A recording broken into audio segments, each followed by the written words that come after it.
Hello दोस्तों, हमारा YouTube channel कहानिस्तान पर आप सभी का स्वागत है और मैं आपका स्टोरी टेलर गुलाम। तो दोस्तों, आज मैं आपको सुनाने वाला हूँ लक्ष्मी यादव की लिखी कहानी जिंदगी का रिचाल। तो दोस्तों, कहानी सुनने से पहले आप इस चैनल को सब्सक्राइब कर ले, लाइक कर ले, साथ ही बेल आइकन भी प्रेस कर दे ताकि आप तक हमारी कहानियां सबसे पहले पहुंच सके। तो चलिए शुरू करते हैं आज की कहानी।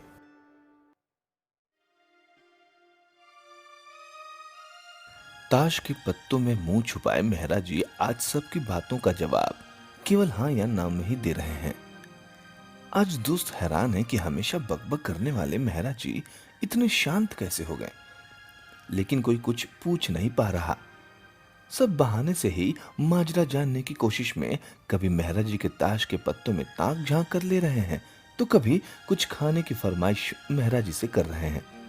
लेकिन मेहरा जी ने अब भी हाँ या ना के अलावा कुछ नहीं बोला।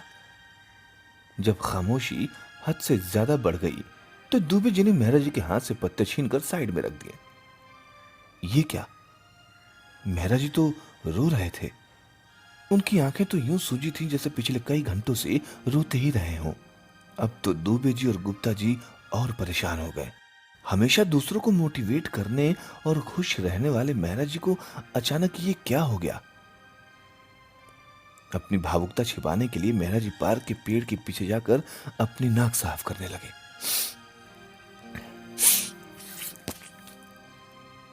लौटकर पानी की बोतल उठाकर अपना मुंह धोया और फिर रुमाल से मुंह पोंछकर बोले, अरे क्या हुआ? तुम लोग ऐसे चुप क्यों हो गए? पत्ते उठाओ भाई, खेलना नहीं है क्या? मेहरा जी ऐसे बोल रहे थे जैसे अभी कुछ पल पहले कुछ हुआ ही नहीं, लेकिन अब पत्ते खेलने की किसी की कोई इच्छा नहीं और न ही कुछ खाने की है। सबको बस ये जानना था कि आखिर उनके दोस्त को हुआ क्या। मेहरा, आज तुझे क्या हुआ है? तू रो क्यों रहा था? तेरी तबीयत तो ठीक है ना? गुप्ता जी ने सवाल पूछ ही लिया, जिसका जवाब देने से मेहरा जी बचने की कोशिश कर रहे थे, लेकिन बच नहीं सके। उन्होंने बोला, क्या बताऊं, अब हम बूढ़े लोगों के लिए सबसे बड़ी बीमारी तो ये बुढ़ापा ही है, जो कभी अकेले नहीं आता। हमेशा अपने साथ लाता है ढेर सारी उपेक्षाएं, नाउम्मीदी और अकेलापन। हम चाहे कितने ही ऊर्जावान और पॉजिटिव थिंकिंग वाले हों, अपनी उम्र के दायरों से बाहर निकल भागने के भ्रम को ओढ़े रहें, लेकिन ये बुढ़ापा अपना डंक मार ही देता है। मेहरा जी का गला भर आया। आवाज ने उनका साथ नहीं दिया और आंखों से फिर आंसू बहने लगे। दुबे जी और गुप्ता जी ने सारे ताश के बिखरे पत्ते एक जगह इकट्ठा कर दिए, जैसे वो अपने ही साझे दुख को एक जगह इकट्ठा कर रहे हों, क्योंकि बुढ़ापे के रोग से तो तीनों दोस्त ही वाकिफ थे। जिंदगी की स्क्रिप्ट भले ही तीनों की अलग ढंग से लिखी गई हो, लेकिन मोरल ऑफ द स्टोरी सभी का सेम ही था। तीनों की दिल की धड़कन बढ़ी हुई थी कि आखिर अब मेहरा जी के साथ नया क्या हुआ था। दोनों दोस्तों ने डबडबाई आंखों से ही मेहरा जी की ओर देखा, जैसे उनकी आंखें प्रश्न करता हों। इस दिवाली बेटा बहू और बच्चों के साथ सिंगापुर जा रहा है, अपने दोस्त के घर हॉलिडे मनाने। दिवाली वहीं मनाएंगे सभी। क्या? ऐसा कैसे? और तू? गुप्ता जी ने सवाल किया। अरे मैं यहीं घर में दिया बाती करने को रहूंगा ना। वो लोग सिंगापुर जाएंगे और तू यहां अकेला। ये तो गलत है मेहरा। दुबे जी झुंझला गए। दुबे, गलत तो बहुत कुछ है, लेकिन क्या करूं, अब उनका ही सही चलता है। भले ही हमारे लिए वो सही हो या ना हो, इससे अब कोई फर्क कहां पड़ता है। और वैसे भी हमसे उन्हें अब मिलता ही क्या है। अब हम घर में पड़ी एक बेकार सी चीज के अलावा कुछ है भी तो नहीं। लेकिन मेहरा, वो ये कैसे सोच सकते हैं कि हम कोई बेकार सी चीज है? क्या हमने उनके इस आज के लिए अपना कल नहीं खोया? गुप्ता जी की पलकें भीग गई, गला भर आया। अपने भविष्य की प्लानिंग में बहुत ऊंचा उड़ते हुए बच्चों को अतीत की याद ही कहां होती है गुप्ता। और वैसे भी इस डिजिटल युग में बच्चों को न रिश्तों की जरूरत है, न घर की। पता नहीं किस दुनिया में जीते हैं, खुद से फुर्सत ही नहीं। कभी कभी सोचता हूं, ये कैसे समय की ओर बढ़ रहे हैं हम। आने वाले कल को सोचकर रूह कांप जाती है।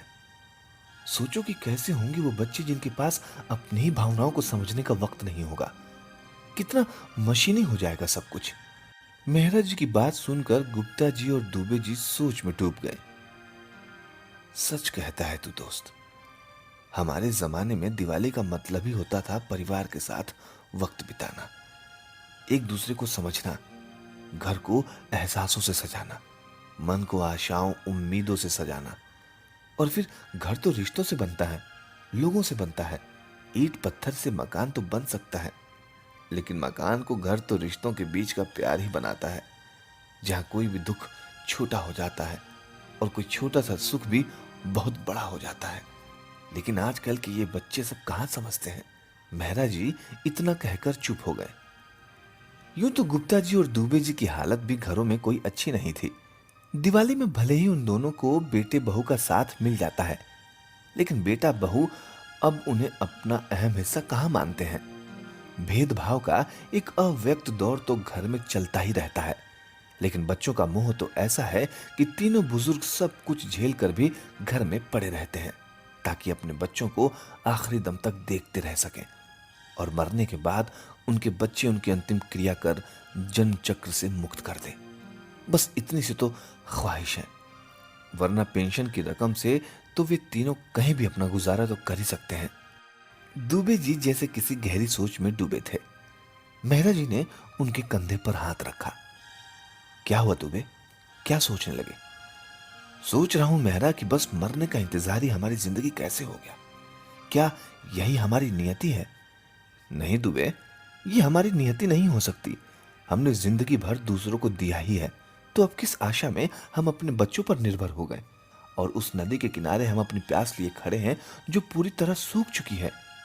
नहीं, ये हमें हमारी उम्र से पहले ही खत्म कर देगा, हमें अंदर ही अंदर मार देगा। हम यूं नहीं मरेंगे यार, नहीं, हम यूं नहीं मरेंगे। हम मरने से पहले नहीं मरेंगे। हम अपनी जिंदगी में दिवाली को फिर से लौटा लाएंगे। हम इस दिवाली फिर सजेंगे, संवरेंगे, अपने भीतर और बाहर आशा के दीप जलाएंगे। क्या कहते हो दुबे गुप्ता? हाँ दोस्त, हम इस दिवाली फिर से एक नई शुरुआत करेंगे, जीने की, खुश रहने की। तीनों दोस्त इस दिवाली को स्पेशल बनाने के लिए एकजुट होते हैं। मेहरा जी, गुप्ता जी और दुबे जी के साथ अक्सर शाम को पहले से ज्यादा हंसते मुस्कुराते हुए दिखते हैं। मेहरा जी का बेटा शुभम पापा की अचानक बढ़ गई खुशी को देख बहुत हैरान होता है। साथ ही गुप्ता जी और दुबे जी का परिवार भी हैरान है कि इन बुड्ढों को आखिर क्या और कौन सा खजाना हाथ लग गया है। अब अक्सर तीनों बुजुर्ग दोस्त रात का खाना साथ ही बाहर खाते, देर से घर पहुंचते हैं। सुबह मॉर्निंग वॉक के साथ तीनों फिर मिलते हैं और लगभग पूरा दिन साथ ही रहते हैं। एक दूसरे को अपनी लिखी कविताएं सुनाते हैं, अंताक्षरी खेलते हैं, देश दुनिया की बातों पर चर्चाएं होती हैं और दिवाली को कैसे खूबसूरत ढंग से सेलिब्रेट किया जाए, इस पर भी गहरा विचार विमर्श होता है। तीनों दोस्त तय करते हैं कि वे तीनों अपने हम उम्र दोस्तों को दिवाली पर मिलेंगे। मिलने की जगह तय होती है मेहरा जी का घर। एक और मेहरा जी का परिवार उन्हें छोड़कर सिंगापुर चला जाता है और दूसरी ओर उनके हम उम्र दोस्त घर में दिवाली मनाने के लिए इकट्ठा हो जाते हैं। ये सभी दोस्त ऐसे होते हैं जिनकी जरूरत परिवार को नहीं, जो बिना इस्तेमाल की चीज की तरह घर का हिस्सा तो है, लेकिन घर को उनकी जरूरत नहीं। मेहरा जी का घर इस दिवाली एक दुल्हन की तरह सजकर तैयार हुआ, जिसकी सजावट में मेहरा जी, गुप्ता जी, दुबे जी ने कोई कसर नहीं छोड़ी। खूब धूमधाम से बहुत सारे हम उम्र दोस्तों ने लक्ष्मी पूजा की, दिवाली मनाई और अपने सोशल मीडिया अकाउंट पर खूब सारी फोटोज और वीडियोस भी शेयर की। मेहरा जी के बेटे बहू और पोते पोतियों ने मेहरा जी की ग्रैंड दिवाली को देख हैरत से दांतों तले उंगलियां दबा ली। लेकिन अब हो भी क्या सकता है, बेटे की दिवाली तो सिंगापुर में अब खत्म भी हो गई। उधर मेहरा जी की दिवाली का जश्न तो अब भी जारी है और शायद ये जश्न अब चलता ही रहे। तो दोस्तों, कैसी रही ये कहानी हमें कमेंट बॉक्स में जरूर लिखें और अगर अच्छी लगी हो तो प्लीज लाइक और शेयर जरूर करें। साथ ही चैनल को सब्सक्राइब भी कर लें ताकि आपको नई नई कहानियां, मजेदार कहानियां और मोटिवेशनल कहानियां आप तक पहुंच सके। तब तक के लिए नमस्कार।